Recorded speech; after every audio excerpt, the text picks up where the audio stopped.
दावडी गाव येथील हिरा सदन जनसंपर्क कार्यालयात भारतीय जनता पार्टीच्या वतीने मुख्यमंत्री माझी लाडकी बहीण योजना ई-केवायसी आणि आधार कार्ड अपडेट शिबिराचे आयोजन करण्यात आले।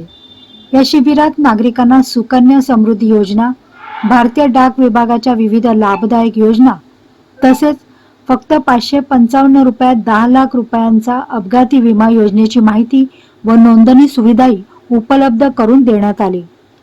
हे शिबिर दिनांक 10, 11 व 12 डिसेंबर या कालावधीत आयोजित करण्यात आले असून या उपक्रमाचे आयोजन माजी नगरसेवक व कल्याण कृषी उत्पन्न बाजार समितीचे उपसभापती जालिंदर जयराम पाटील आणि दीपेश जालिंदर पाटील यांच्या मार्गदर्शनाखाली करण्यात आले। या शिबिराचा लाभ घेण्यासाठी नागरिकांनी मोठ्या संख्येने उपस्थिती लावली। महिलांसह युवक युवती आणि ज्येष्ठ नागरिकांनी उपक्रमाचा लाभ घेतला। आज आपल्या प्रभागात आम्ही आधार कार्ड शिबिर आयोजन केलेलं आहे, जेणेकरून लोकांची मागणी होती का कोणाचे ॲड्रेस चेंज करायचे असतात, कोणाचा फोटो अपडेट करायचा असतो, कोणाचा मोबाईल नंबर चेंज करायचा असतो। आमच्या प्रभागात वारंवार पॉप्युलेशन म्हणजे रहदार वाढत असल्यामुळे आम्हाला या शिबिराचं आयोजन प्रत्येक 1.5 महिन्यात या 2 महिन्यात करावं लागतं आणि त्या योजनेचा फायदा लोकांपर्यंत लोकांना पोहोचावा याकरिता आम्ही प्रयत्न करत असतो। आणि आपण सुकन्या योजना जी आपल्या भारतीय डाक कार्यालय आणि राज्य शासन प्लस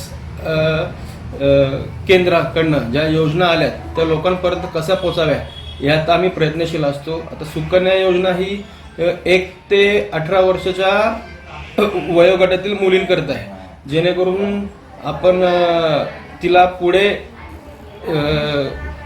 तिला म्हणजे शैक्षणिक जीवनाकरिता पैशांची कमतरता न व्हावा याकरता आपण तिच्या अकाउंटला कोणाला ज्यांच्या पालकांना जमेल तसे पैसे टाकावे, कोणाला 1000 कोणाला 500 याकरिता आपल्याला एक शासन आपल्याला एक इंटरेस्ट देते।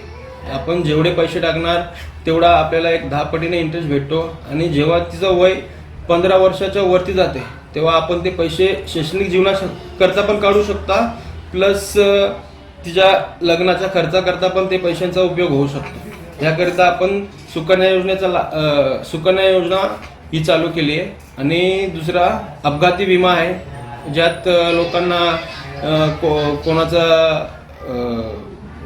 अपघात झाला, कोणाचा हात तुटला, पाय तुटला, त्याकरिता एक 5 लाख रुपयापर्यंत 10 लाखापर्यंत त्या योजनेचा लाभ भेटतो आणि ती रक्कम हॉस्पिटलद्वारे लोकांना भेटून जाते।